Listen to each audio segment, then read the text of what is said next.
Magandang araw sa inyong lahat. Magandang umaga, magandang tanghali, magandang gabi, maganda sa inyong lahat. Sa mga naroon, magandang araw sa inyong lahat. Andito po tayo sa reclamation ito yung reclamation sa Manila Bay. Ito yung tinatambakan na malawak na ang mga tinatambak. At pagsamantalang sabi dun sa balita ay papatigil muna ito. Yung ano na ito, reclamation na yung project na ito. Ayan, malawak na yung tinambakan. Kasi sabi sa balita ay ito daw ang nagiging sanghi na patuloy ng pagbaha sa mga bandang mga Bulacan, mga Pampanga dahil sa ganitong reclamation. Malawak na pala ang tinatambakan dito. Pero pagsamantalang wala yung barko na dito. Pero may mga tao dito at mga equipment, mga truck at saka yung backhoe. Ayan ito ay dating dating dagat. Dagat yan na tinambakan. Ayan kala mo hindi dagat, pero dagat dati yan. Kaya may rason na ito yung pinagbibintangan na kaya daw hindi nawawala yung baha dahil dito sa tinatambakan na itong dagat na ito, kasi malamang daw sa halip na tubig ang mapunta dyan tinambakan na ng mga buhangin, hindi na makapunta yung tubig dyan, kaya nananatili sa mga ibang lugar. Ang lawak na pala ito. Ayan Kaya mga guys, papakita ko sa inyo kung gaano kalawak itong gaano kalawak ang tinambakan na pala ito. Ilang taon na kaya ito, ilang matagal na siguro itong tinatambakan, kasi marami ng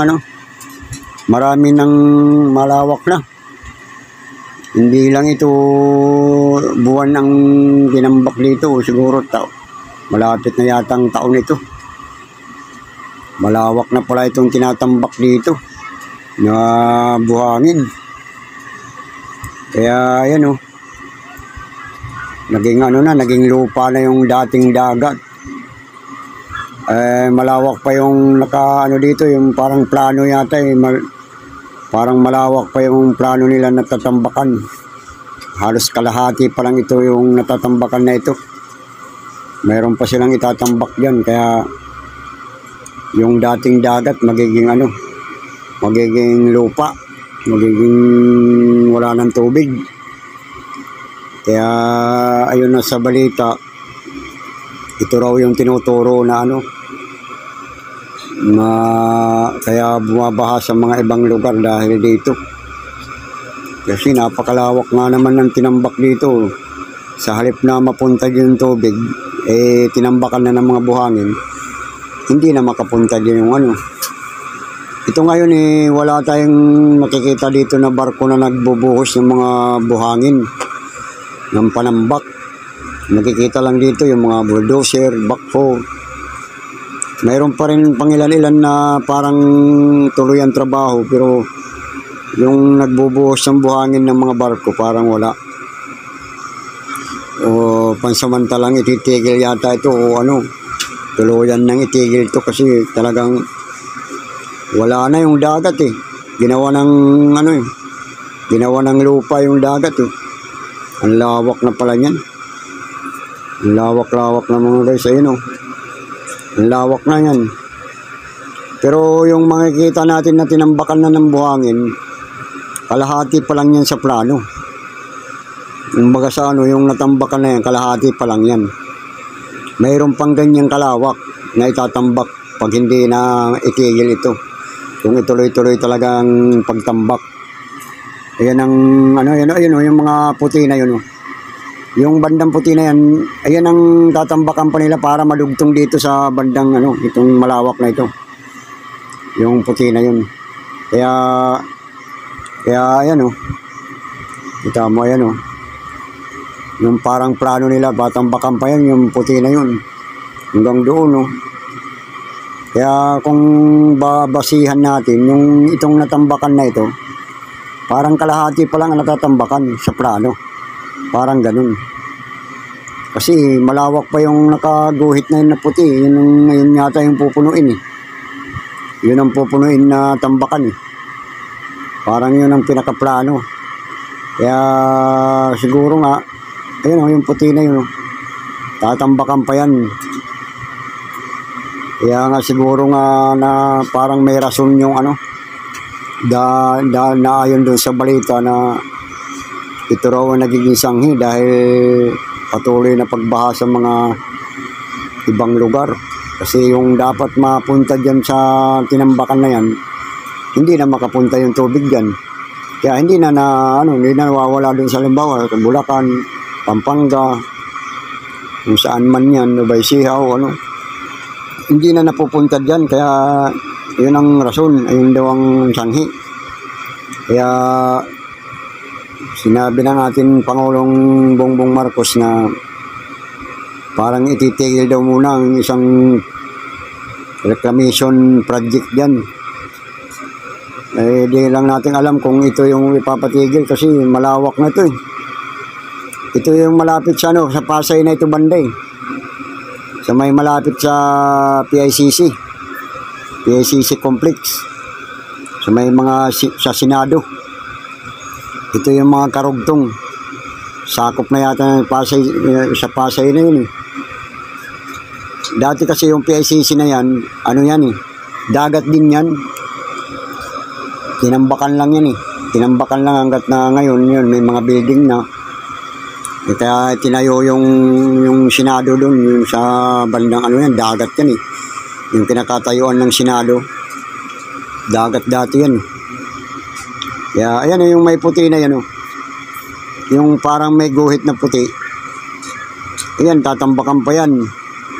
Ayan ang pinakahangganan yung guhit na yun eh. Ayun oh. Yun doon pa, yung isang layer pa yun.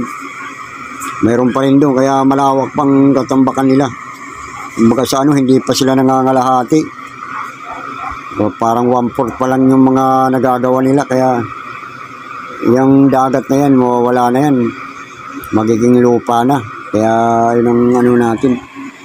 Ayun ang mga tinuturo ng pagbabaha daw kasi dahil sa mga proyekto na yan na reclamation. Kaya nakakaano din kasi dating dagat nagiging lupa na siya ngayon, may tatayuan na ng building yan. Kaya dapat pag-isipan din yan eh. O hindi, kung ano ba talagang dapat yan, kasi kung yan ba yung nagiging sanghi ng pagbaha-baha na matagal ng pagbaha. Kasi hindi natin kung ano talaga ang totoo dyan.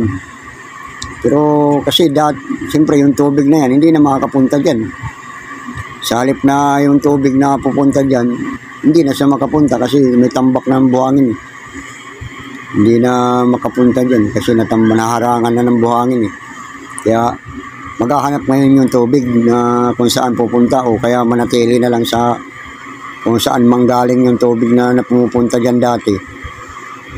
Hindi na siya mananatili na lang kung saan galing yun. Kaya pwede rin maging kaya nagbabaha na, hindi na nawawala yung baha sa ibang lugar dahil hindi na makapunta dyan yung tubig. Dahil wala na, tinambakan na yung dagat eh. Kung halimbawa nga lahat ng dagat tinambakan, di babaha na tayo lahat kasi dagat yun eh, tinambakan eh. Ngayon wala nagtatambak na barko, parang tumigil nga yung barko. Pero mayroon pa rin mga tao dyan, yung mga nagpapatag. Ayan oh. Ayan yung dagat pa, yung banda yan, yung tatambakan pa nila yan. Kaya kung susumahin natin, yung mga natambakan pa lang, parang 1/4 pa lang eh. Sa plano nila eh. Malaki pa ang nila. Malaki pa ang bubunuin nila dyan. Kaya lang, kung halimbawa ipapatigil, sabi ipapatigil, meron din, hindi raw ipapatuloy dyan. Yun ang tanong. Paano na naman ang ginastos dyan? Kung gaganyanin na lang yan, iiwan na lang ng ganyan yan. Kasi paano naman yan? Kaya ayun ang tanong, malaking tanong. Siyempre, bago natambakan yan pera din yan. Hindi naman yan natambakan dyan na walang ginastos dyan May ginastos yun. Ayan malawak pa ng natambakan nila. Ayan, yung bakante na yan, yung mga nakaikot na pa puti. May mga nakalibot na puti.